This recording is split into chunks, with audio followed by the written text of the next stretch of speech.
고린도후서 13장 5절에서 13절까지입니다. 저도 가겠습니다. 고린도후서 13장 5절에서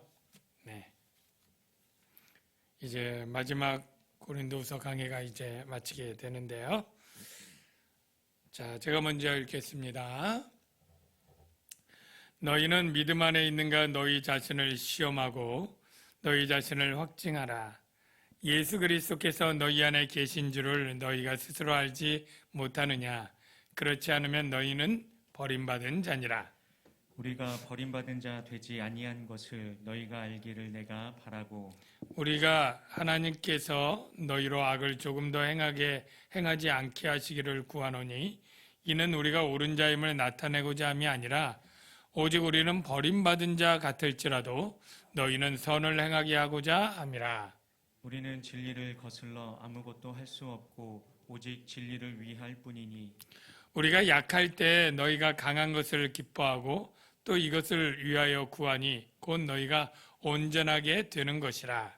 그러므로 내가 떠나 있을 때에 이렇게 쓰는 것은 대면할 때에 주께서 너희를 넘어뜨리려 하지 않고 세우려 하여 내게 주신 그 권한을 따라 엄하게 하게 하려 함이라. 마지막으로 말하노니 형제들아 기뻐하라. 온전하게 되며 위로를 받으며 마음을 같이하여 평안할지어다. 또 사랑과 평강의 하나님이 너희와 함께 계시리라. 거룩하게 입맞춤으로 서로 문안하라. 모든 성도가 너희에게 문안하느니라. 다 같이요. 주 예수 그리스도의 은혜와 하나님의 사랑과 성령의 교통하심이 너희 무리와 함께 있을지어다. 아멘. 네, 우리 따뜻한 눈빛으로 마스크 쓰고 있으니까 그냥 눈빛을 보내면서 사랑합니다 인사할까요? 네, 사랑합니다. 네, 반갑습니다. 네. 여러분 살면서 시험 보신 적들 있죠? 네.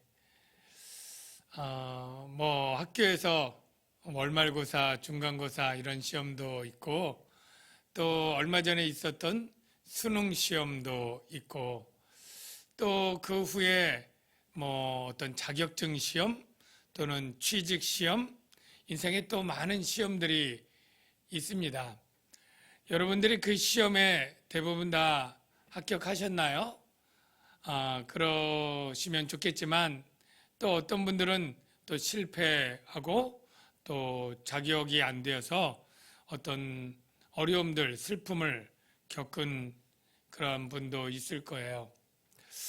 얼마 전에 수능 시험이 있어서 중요한 시험으로 대학교 진학에 큰 영향을 미치는데 그런 수능 시험 끝나면 한동안은 참 낭망해서 슬퍼하는 친구들, 아주 극단적인 그런 선택을 하는 친구도 있었습니다.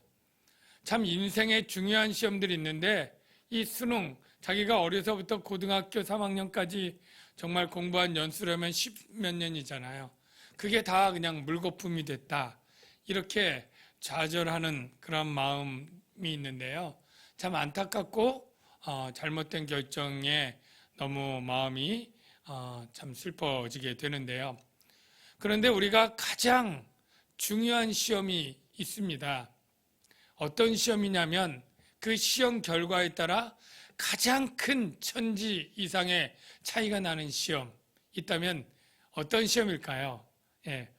어떤 자격을 주는 시험일까요? 저는 바로 하나님 나라에 들어가는 시험이다. 이렇게 생각이 됩니다. 뭐 말이 없지만 입국 시험이랄까요?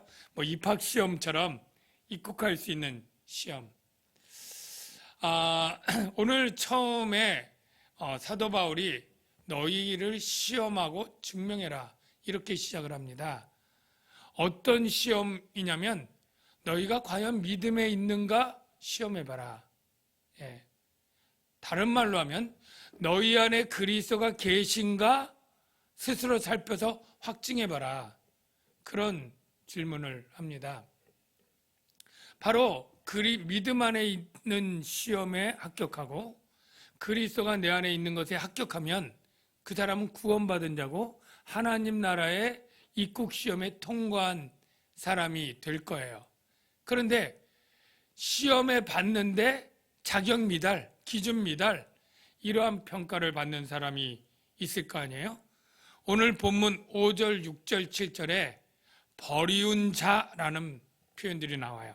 버림받은 자, 버림받은 자, 버림받은 자. 이 세 구절에 버림받은 자가 나오는데 이 버림받은 자가 누구냐면 시험 봐서 실격한 자, 실패자, 자격이 없는 자, 이 의미를 버림받은 자라고 되어 있습니다. 스스로 한번 생각해 보십시오. 나는 정말로 믿음 안에 있는가? 라고 하는 질문. 거기에 여러분 다 예스라고 확신 있게 대답할 수 있나요?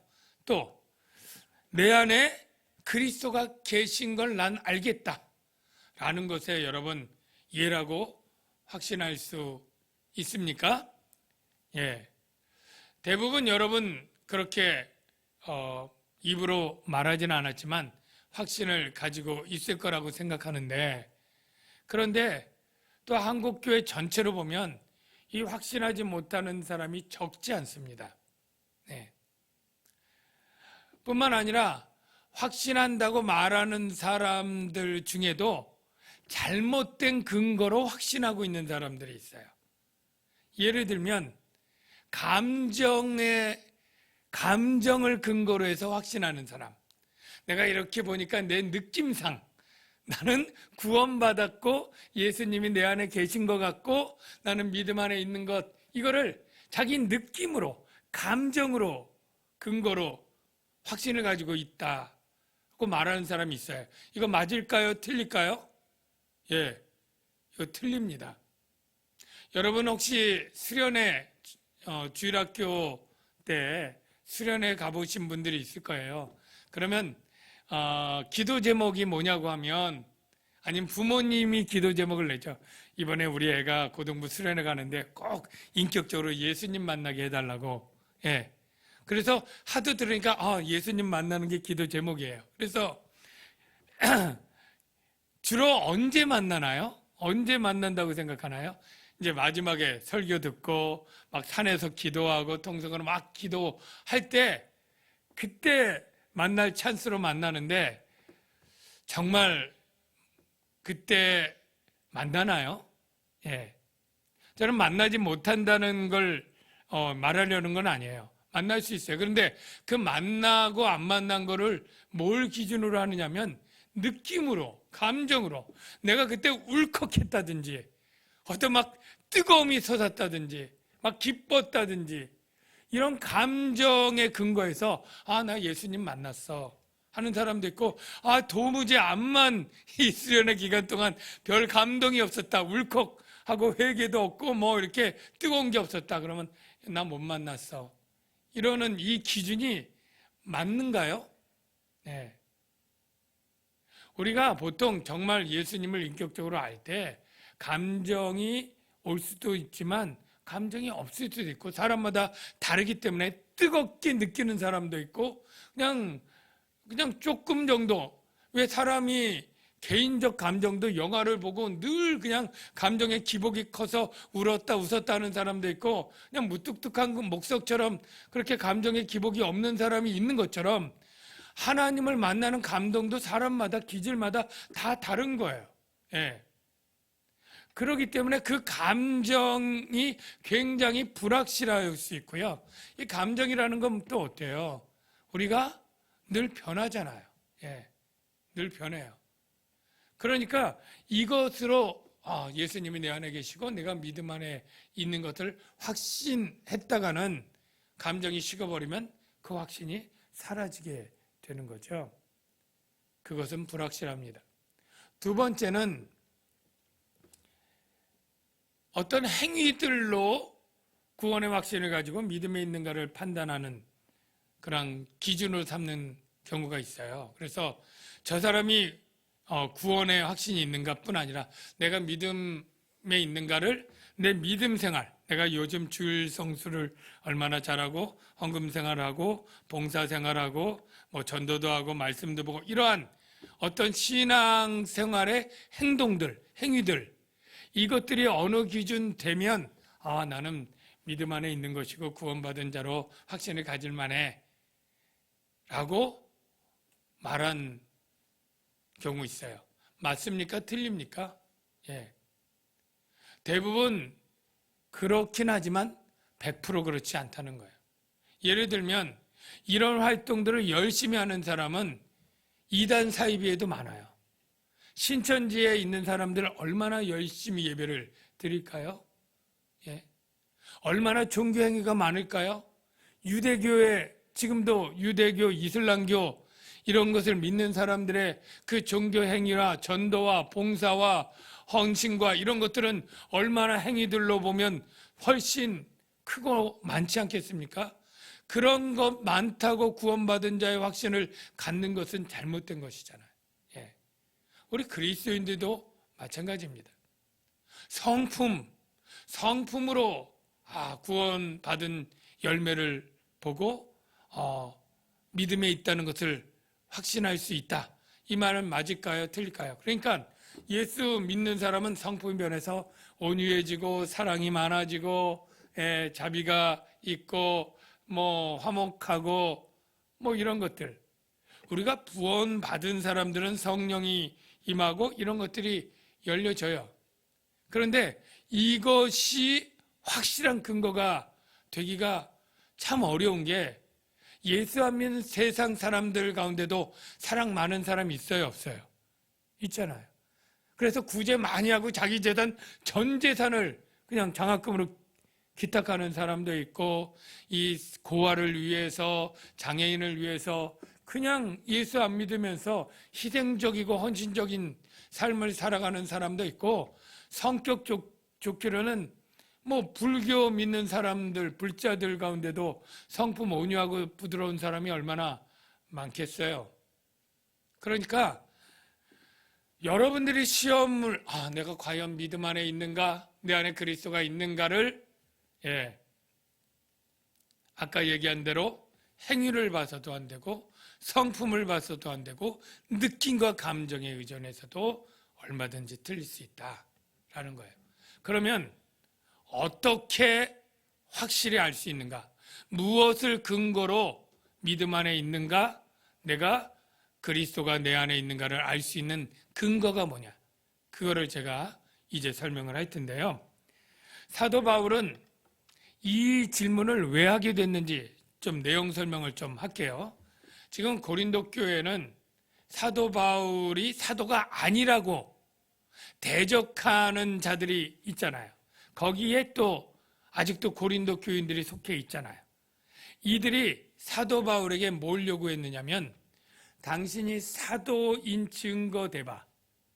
우리가 믿을 수 있도록 참 사도인 증거 대봐. 그 얘기를 미리 했었어요.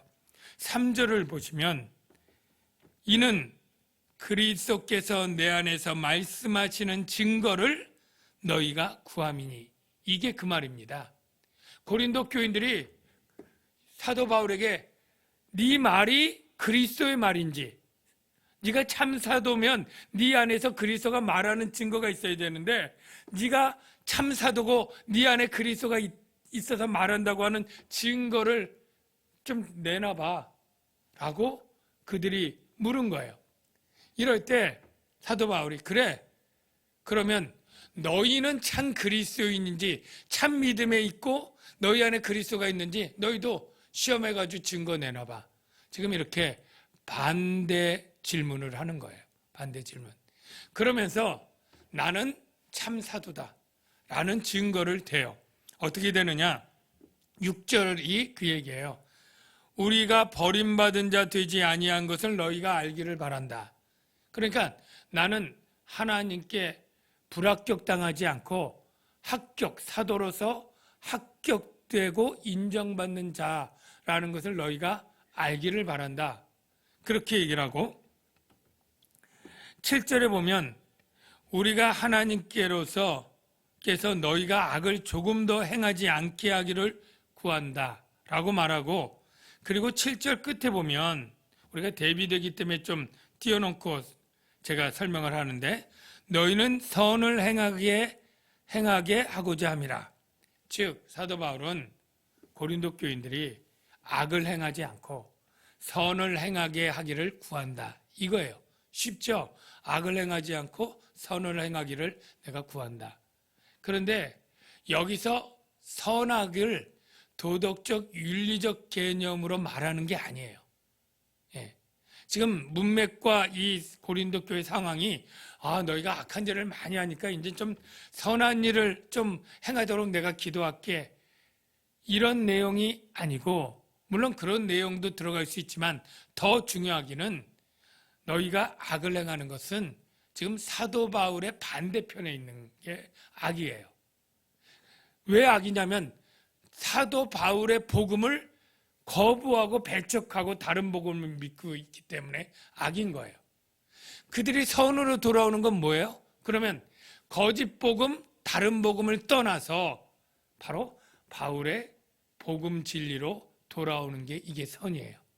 내가 구하는 것은 너희가 악을 버리고 선을 행하라. 이것은 사도 바울의 대적자들에게서 이제 돌아와서 내게로 와서 내 복음을 다시 믿어라. 그것을 요구하는 거예요. 그러면서 7절 제가 빼놓은 게, 이는 이유가 나와요. 우리가 옳은 자임을 나타내고자 함이 아니라, 이 말은 여기 옳다는 것은 윤리적 개념이 아니라 내가 사도로서 합당하다.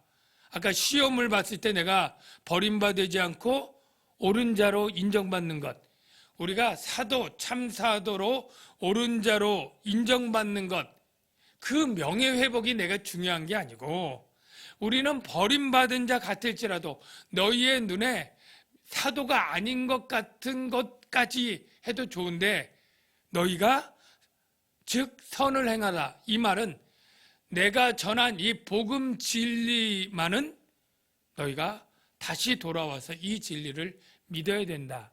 거짓 복음에서 참 복음으로 돌아와야 된다 라고 말하면서 8절에 우리는 진리를 거슬러 아무것도 할 수 없고 오직 진리를 위할 뿐이니, 이게 지금 사도 바울이 자신이 참 사도라고 하는 증명의 근거예요.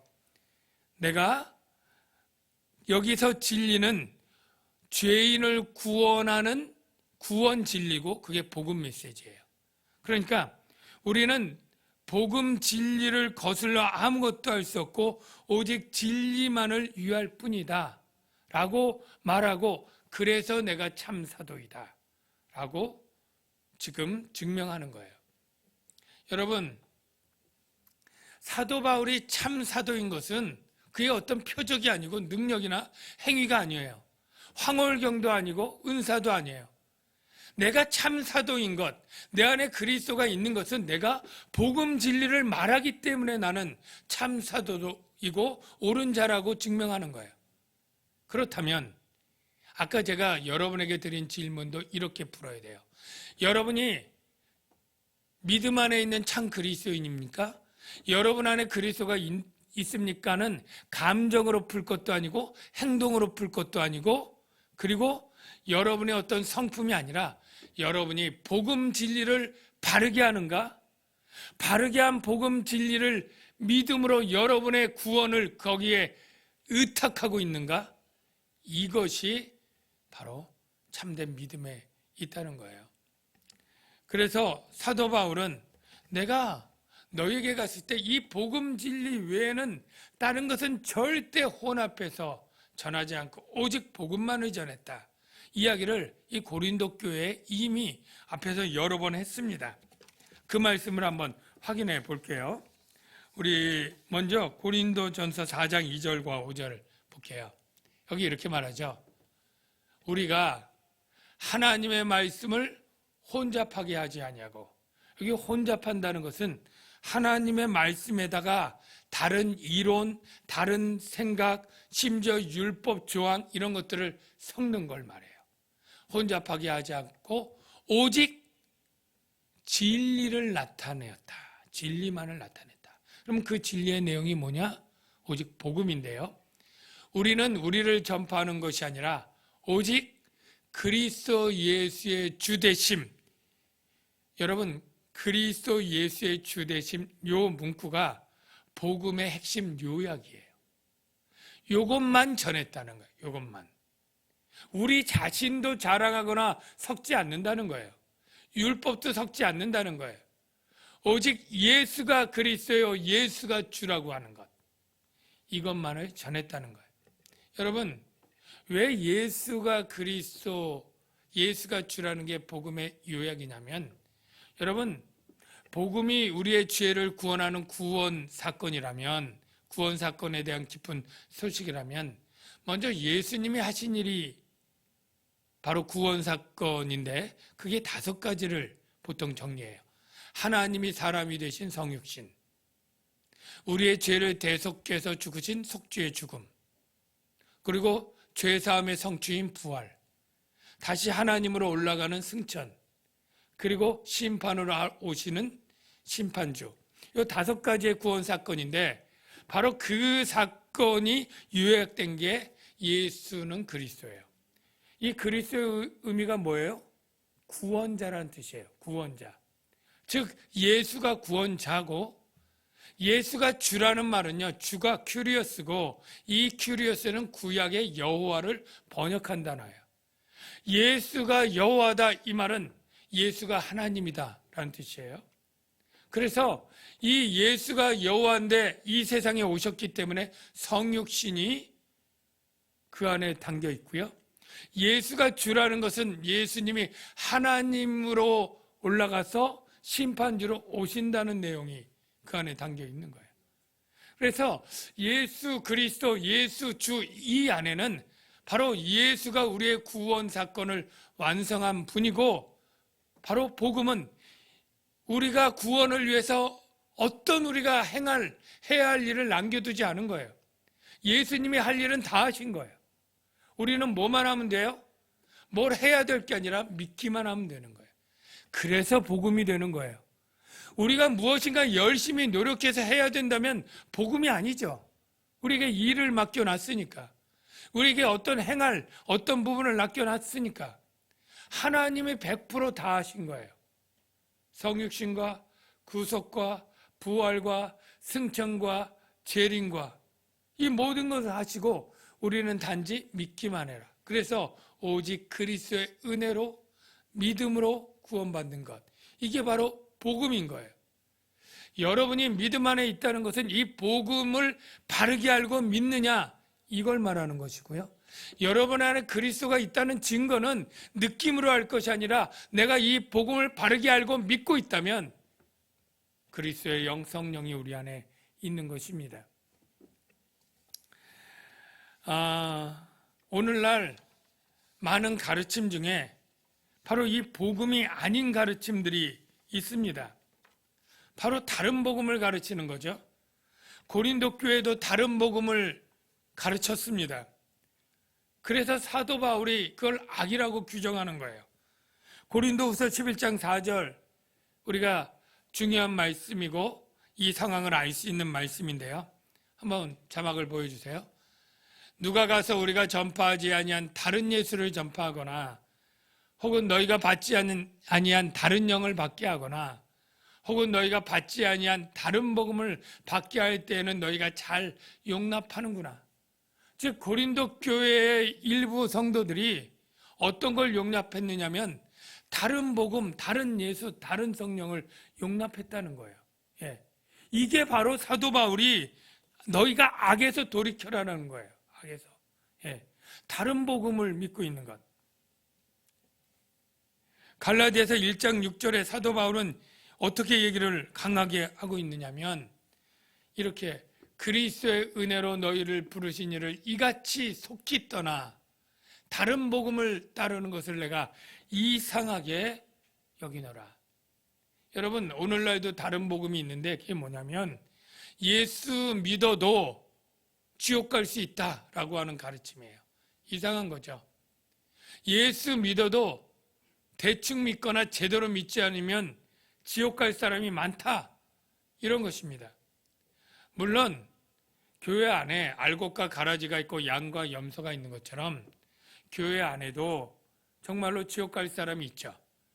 왜냐하면 이 가경 교회에는 참된 믿음을 가지고 있는 사람도 있고 거짓 믿음을 가지고 있는 사람도 있으니까 그 말은 맞아요.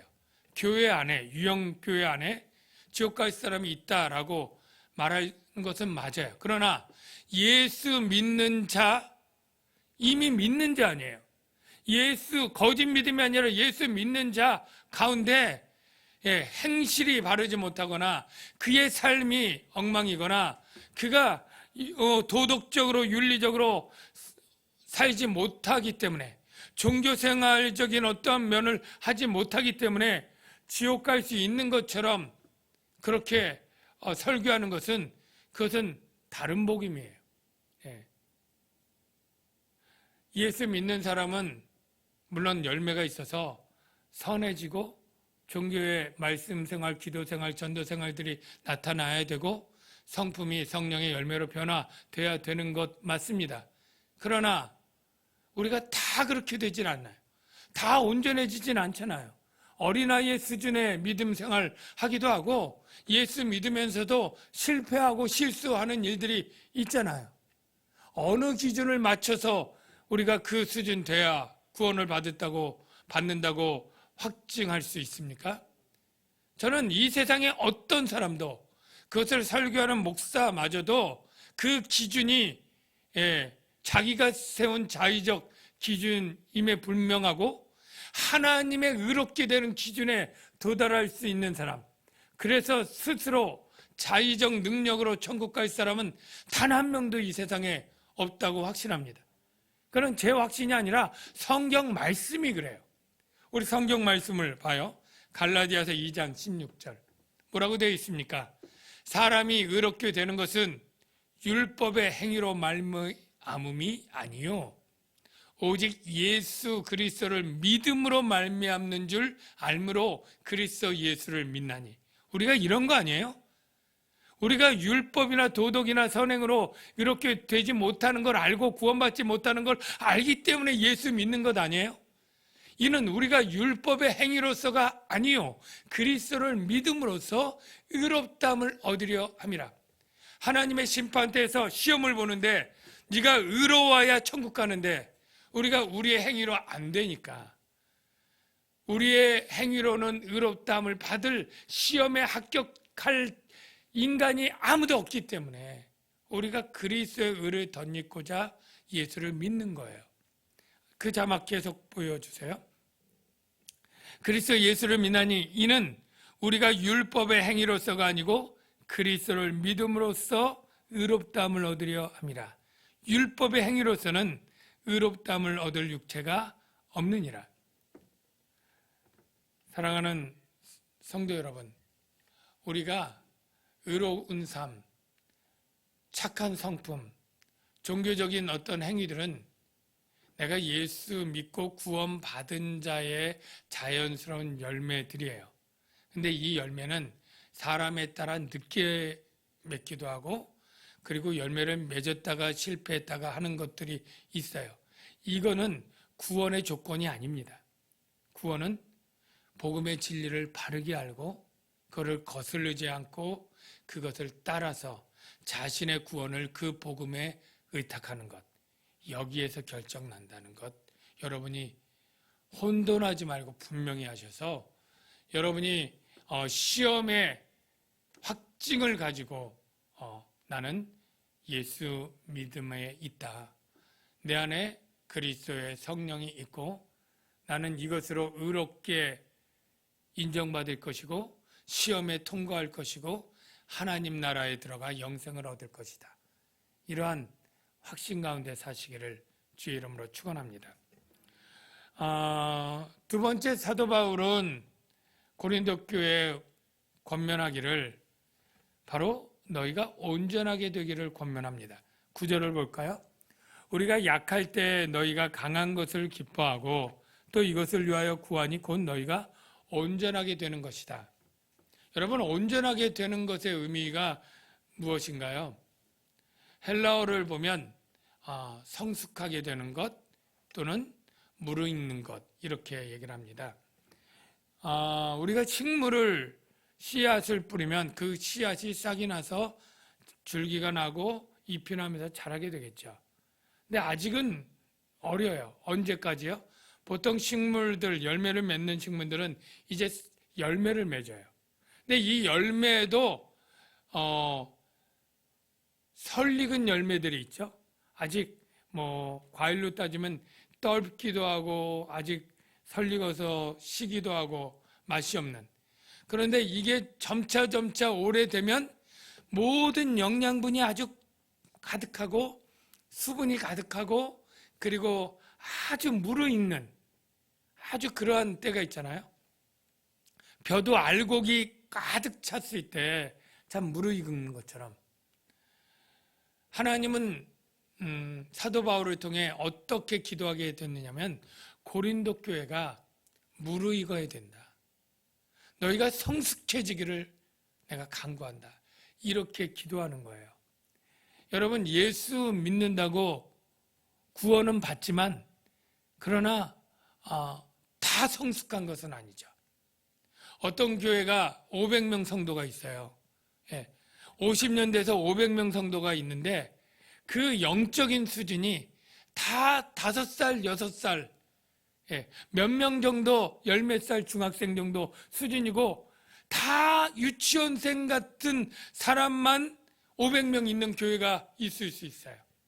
고린도 교회가 너희는 왜 이렇게 어린아이 같으냐 라고 책망하지 않습니까? 구원은 받았지만 영적으로 어린아이인 거예요. 여러분이 한국교회를 위해서나 우리 남양주 광역교회를 위해서 때때로 기도할 때 어떻게 기도해 줘야 되느냐면 우리가 모두 구원받는 것은 당연하고 그리고 구원받았다 할지라도 우리가 정체되는 것이 아니라 우리 교회가 해마다 날마다 성숙하게 하여 주옵소서. 무르익는 그리스도인들 되게 하여 주옵소서. 우리 교회 공동체가 무르익는 그러한 교회가 되게 하여 주시옵소서. 그런 기도를 해야 되고 자기를 향해서도 그렇게 기도해야 될 줄로 믿습니다.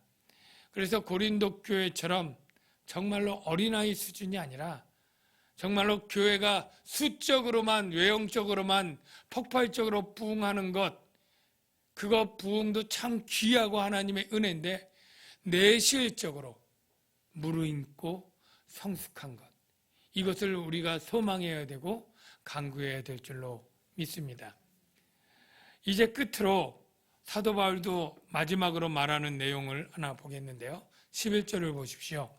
마지막으로 말하노니 형제들아 기뻐하라 온전하게 되라 위로를 받으라 그리고 마음을 같이 하라 평화할지어다. 여기 평안할지어다는 영어 단어로 하면 peace입니다. 평화.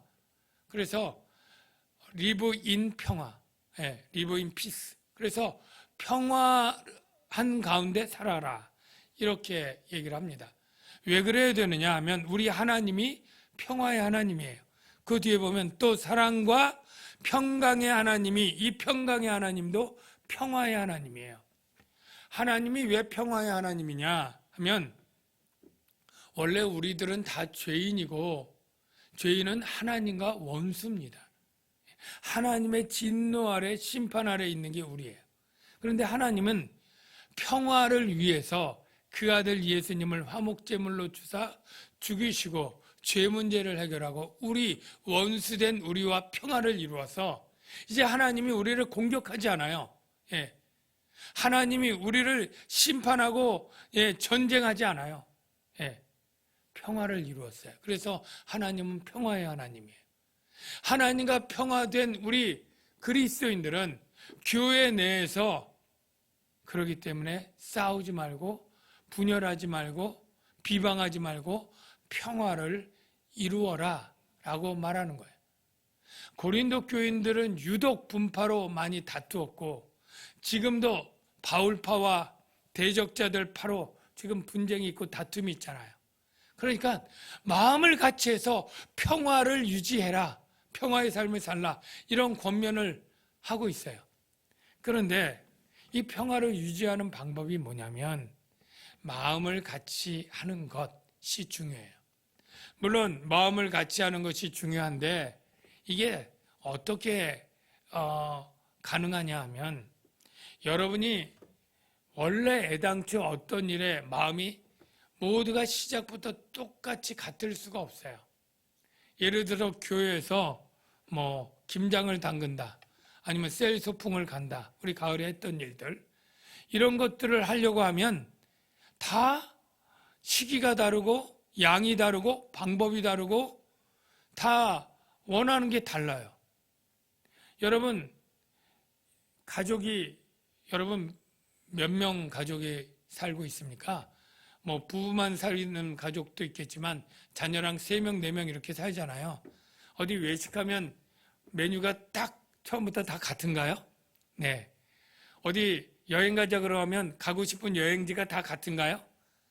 가고 싶은 날짜가 같은가요? 이게 기본부터 다 다르잖아요. 원하는 게 다 달라요. 이러니 교회에서 수많은 사람들이 모여서 어떤 일을 할 때 처음에 내는 의견들이 다 다르고 호불호가 다 달라서 마음이 다 다른 거예요.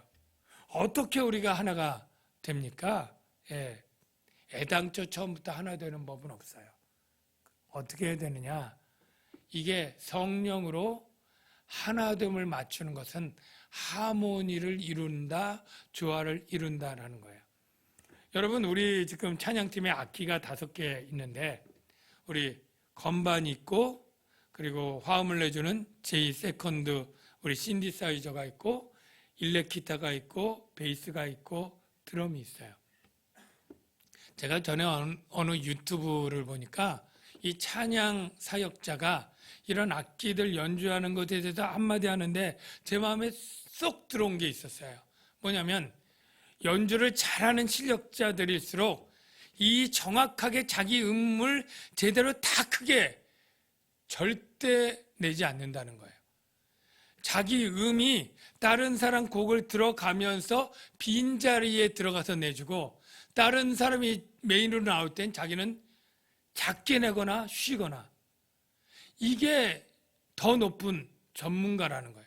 그래서 이게 자기 소리로 완성도를 맞추는 게 아니라 전체 5개의 음이 나면 그 음 전체가 어떤 음은 커지고 어떤 음은 작아지고 어떤 음은 줄여지고 어떤 음은 쉬고 어떤 음은 시작하고 이렇게 되어서 전체가 하모니를 이루어야 아름다운 곡이 되고 그런 곡을 만들어내는 연주자들이 훨씬 수준 있는 연주자다. 그런 어떤 강의를 제가 잠깐 들었어요.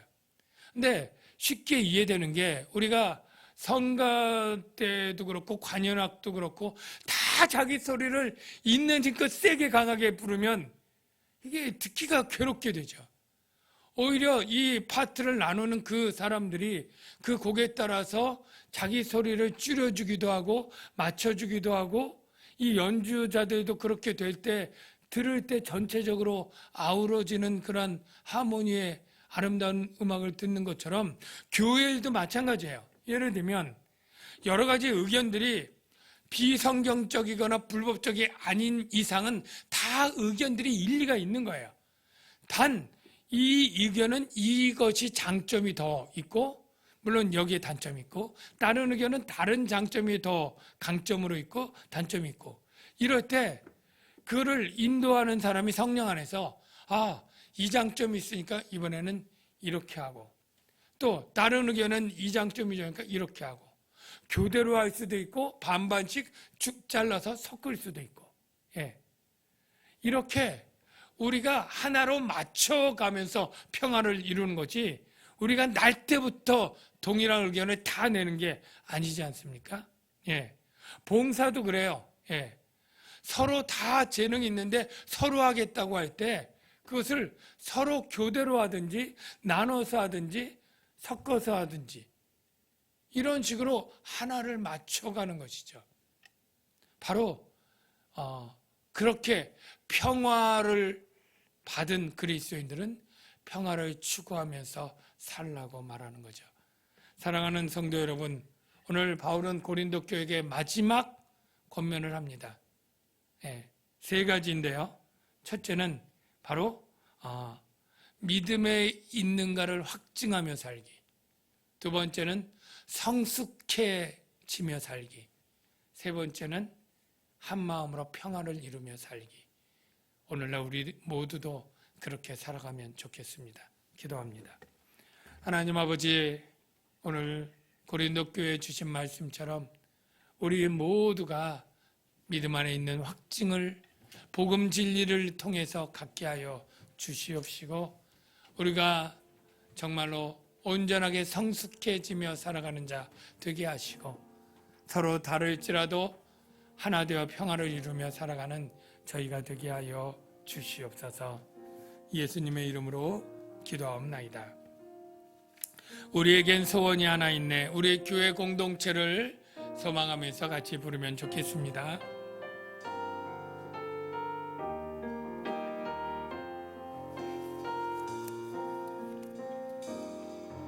우리에겐 소원이 하나 있네.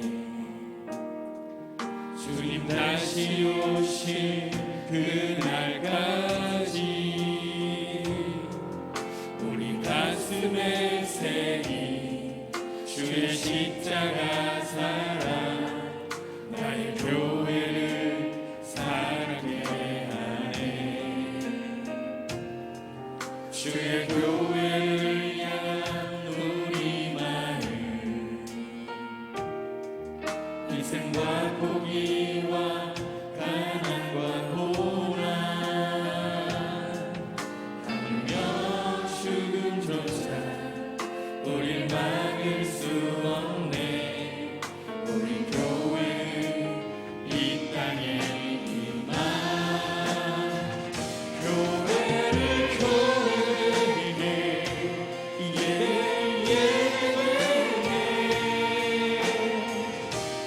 우릴 사랑하소서. 진정한 분이라 오늘 이뤄도록 우릴 사랑하소서. 성령 안에 성령 안에 예배하리라. 작은 마음으로 사랑으로 사랑하리라. 교회는 생명이, 교회를 교회되게 예배되게 우릴 사용하소서. 진정한 분이라 오늘 이나도록 우릴 사용하소서. 이 시간에 말씀 생각하면서 우리 합심으로 기도하는데, 하나님, 우리 교회 공동체가 모두 정말로 믿음에 온전히 선 확신을 가지고 살게 하여 주옵소서. 성숙하게 하여 주시고 평화로운 교회 공동체 되게 해달라고 말씀을 적용하는 기도를 드리고요. 두 번째는 우리 환우들을 위해서 하나님 치료의 은혜를 베풀어 주옵시고, 그리고 덧붙여서 수험생들이 이제 하나님이 최선의 진로로 잘 인도해 주옵소서. 이런 제목 놓고 우리 통성으로 기도하겠습니다. 주님, 이 시간에 아버지 하나님, 우리가 먼저 말씀을 생각하며 기도합니다.